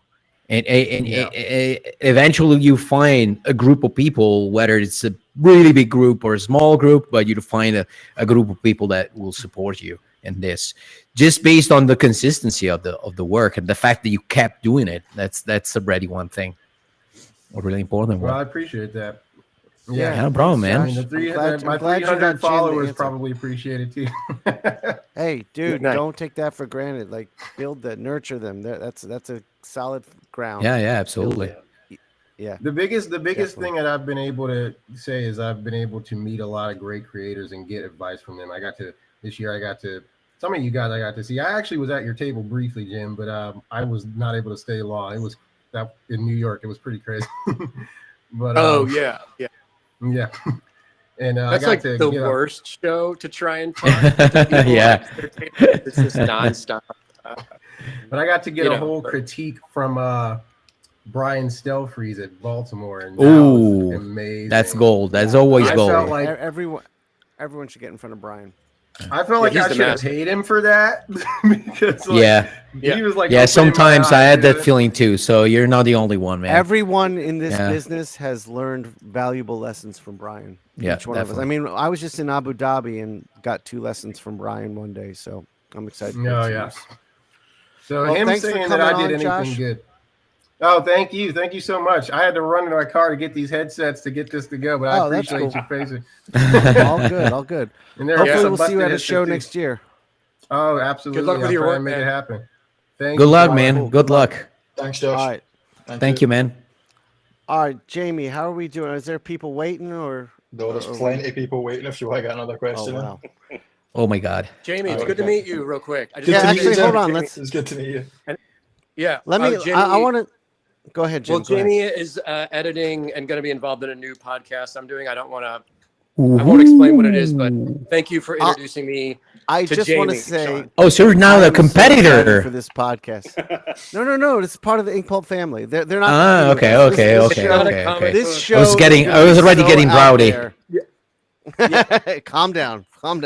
No, I'm excited for this show. It's going to be so different, so out there, and amazing. It's perfect. Yeah. Me too, man. I'm So we'll excited to see. start work on it. We're going to actually talk about comics and stuff. It's just a podcast talking shit about Mateo's. It's just a Mateo and you're gonna be reviewing hentai books, like porn Japanese books, the whole time. Mateo, when I was at your home in Italy in May, I documented all this secret stuff about your house, and like that's what the podcast is going to be about. It's like, look at his gardening techniques. This is not accurate. This is not No, good. it's worse than that. You guys saw Parasite, right? Jim's actually living in the walls of Mateo's house right now. Yeah. This is a fake background. Actually, if guys, I want to take just a quick minute here because I got Zoe, my daughter, here, and Zoe's heading down the path of a career doing what all us idiots have chosen to do. If you could all impart one piece of wisdom that would help her on her journey in this coming year, what would you give? Oh man. Come. Drop from life. Drop from life. Go, Jim. Go, Jim. Well, I was just going to say, figure drawing classes, life drawing, just understanding the human form. I'm assuming you're going to be drawing the human form a lot. And your comic's not about birds or whatever. So that was the most helpful thing for me. Yeah. Actually, Jim, her whole life is about this bird comic she was going to just squashed her dreams. No. Damn it. It's going to be called Zoe's Birds. That's the whole concept of the book. It's going to be 3,000 pages. He's got me drawing every single pose in this life drawing book. I forget what it's called, but you just said, here, take this, all of it, draw all of it. And that's all I've been doing in my sketchbook is thumbnailing my comic and then doing figure drawings. Awesome. Oh, okay. You got it. Awesome. So, like, my suggestion is the same one that I gave at the end of one of the panels in Abu Dhabi, which is, to me, is two things. Like, technically speaking, learn how to observe the world. So look at the world with an artist's eyes, which are different than a plumber's eyes, than a mechanic eyes, or whatever your profession is gonna be. So look at the world, meaning that you gotta look at everything like you're supposed to be drawing that one day, what you're looking at. So trying to learn how to storage information in the back of your head so that one day, if you had to draw, like, for example, you're in a theater one day, tomorrow, you're going to be in a theater, learn how the structure of the theater is made and trying to storage as much information as you can in your head. So one day, if you'll end up drawing a scene happening in a theater, you're ready, have a database ready to be used there. And do that for whatever surrounds you, even the room where you're at now, you know. And the second thing, which is more philosophical, is try to have a good life and be surrounded by good things in life. The more you'll be doing that and you'll have a good life, the more it will translate in your art, in the art that you make. Mm-hmm. I love that, Mateo. Yeah, that's awesome. Yeah. Ramon, you got anything? I mean, so many great things have been said, but I think kind of riffing off what you guys said earlier, I think tenacity and sticking to your vision is something important. Like stuff like what I've seen Jim do or Mateo and Sean, we've talked about this over the past. Like I know my career got sidetracked a lot to awesome areas, but I felt if I had stuck to more of my true style or my true vision, I would have gotten along faster and quicker. So like just stick to what you're doing and what you love doing and make sure to put it out there and people just be aware of what you're doing. Like share it out there. And you know, now you're at a time where there's so many avenues for you to build an audience through social media, newsletters, all kinds of stuff, right? Yeah. This is like paradise for comic creators right now. Yeah, I'm trying to take advantage of the social media scape. It's just a weird dichotomy of like making sure I don't spend too much time on it because then I'm gonna get just like the doom scrolling. That's the thing to avoid. No. So it's hard finding the balance of like, okay, I need to use this as a tool, but I can't use it as a distraction. And I think that's something that plagues my generation. One thing that helped me over the years when I started doing web comics and when I started doing continued my work jumping from into, because I worked in gaming, comics, and a few other things. Mm. I started a newsletter, a mailing list like years ago, and that thing has been gold more than anything, more than any social media. Like when I did my Kickstarter, 80% of the funding came from my newsletter. And oh wow, okay. those are the people that are going to stick awesome. with you the whole time. They're the people who actually want to know what you're doing. People on social media, they scroll by, they kind of take it in a cursory fashion.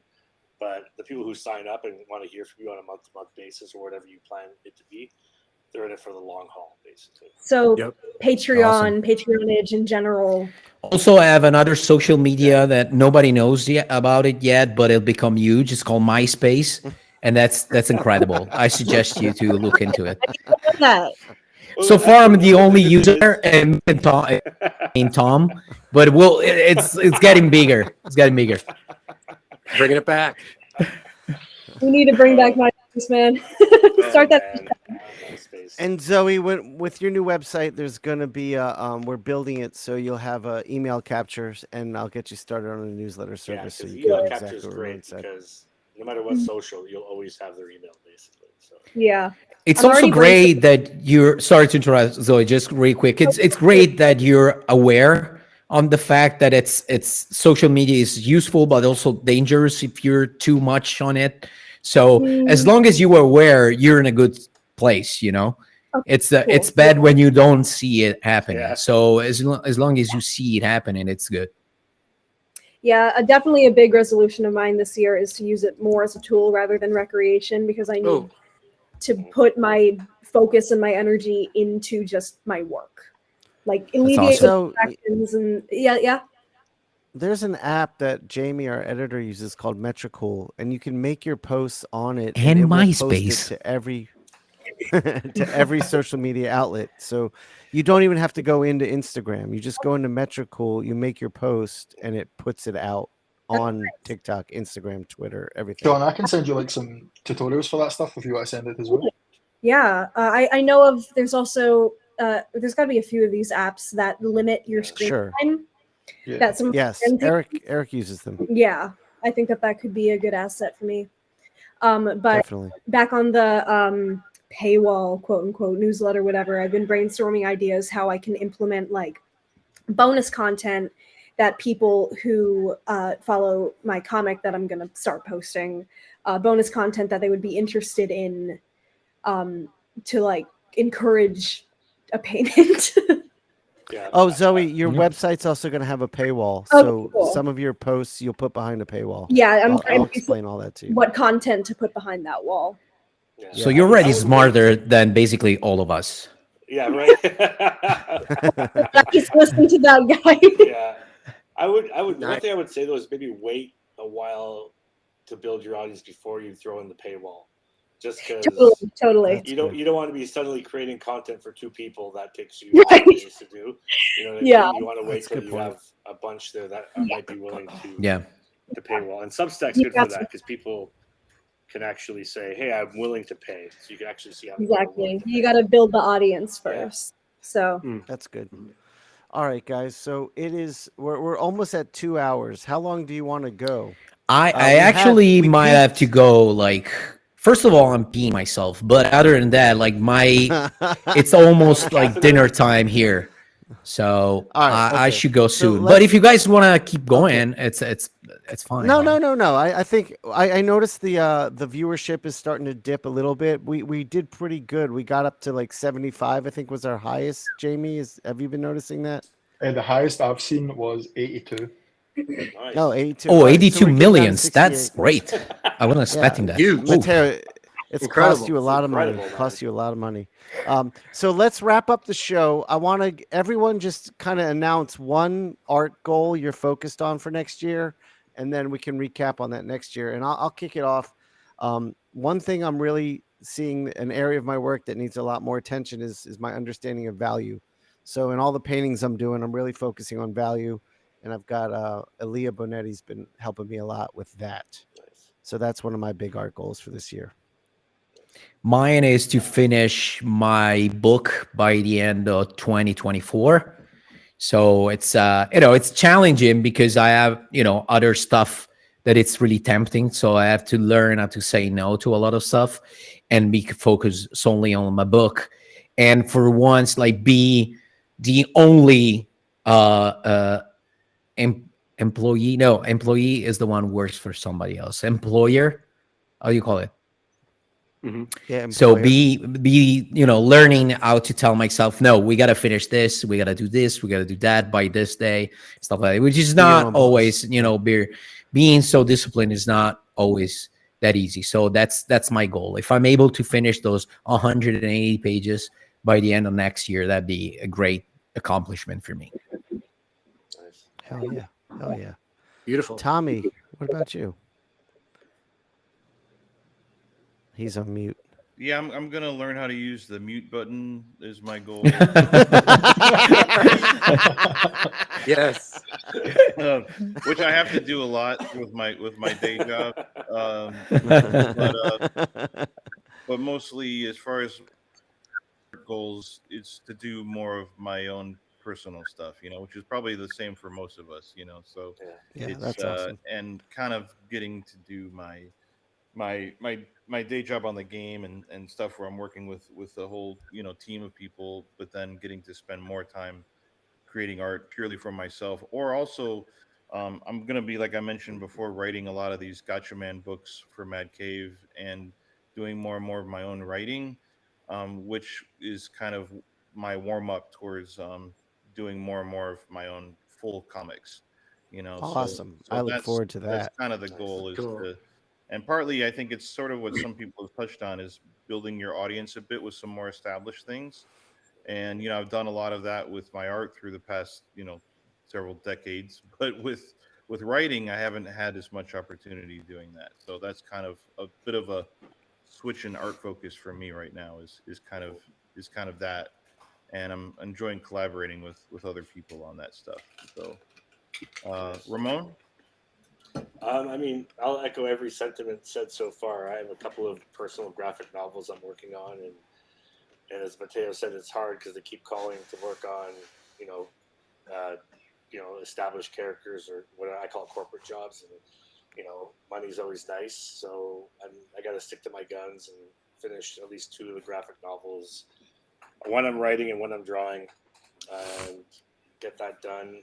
But, I guess one more thing I'd like to add is I used to do a lot of traditional painting back in the early days of my career, and I miss it. I'd like to kind of get back into working with watercolor and gouache again, which I haven't done in probably, 15 or more years. So that would be a nice thing again, to work in traditional media for me.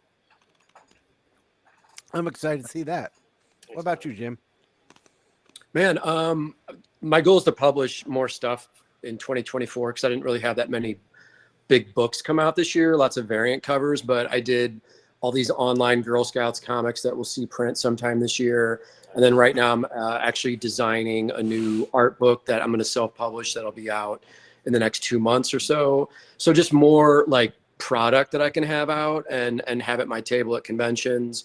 And then, the new YouTube show that will be exposing the truth about Matteo Scalera and shocking revelations about that and who this man really is. You guys are gonna be shocked. Zoe, what about you? I wanna get the ball rolling on my career. I wanna have something to show for. I wanna print my comic strips that I'm working on. I wanna have at least one. I don't know if you'd call it an issue because I'm doing comic strips. But I want to have something physically in my hand to be like, hey, I did this, and I can give it to people. Awesome. It's awesome. How about you, Jamie? That's great. I would say my only goal for this year is to go full-time freelance, working for myself, doing podcasts like this, jobs that I'm passionate about and interested in. Very close, Jamie. Very close. That's awesome, man. With Jim. Nice. Yeah. You're doing a great job. My man, thank you. All right, so before we go, just guys, remember, keep your window open until you're 100% uploaded. If you look in your upper right, you can see it's at mine's at 99%. So don't close your window until that's done, or we lose the footage. But thank you everyone for joining us. This was awesome. I had a blast. Mateo, what'd you think? Good show? Good. That was great. Show? That was great, man. I agree. Like incredible. And I'm sorry for the people that wanted to intervene in the show. We went a little long with our answers and jokes and shenanigans. So maybe we'll probably have to do another live show soon. Who knows? Yeah, maybe, definitely we'll do one at the end of every year, but maybe we'll pepper them throughout the year. That might be fun. Absolutely. All right, fellas. Thank you, everyone. Jamie, thank you for doing this. Thanks a lot, brother.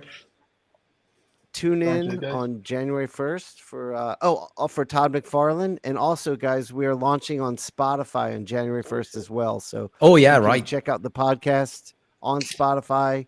That's going to be video, right, Jamie, on Spotify? Yep. Okay, great. Yeah, so Spotify or YouTube.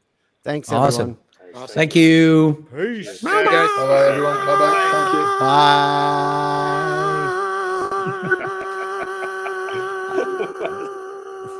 Did Tommy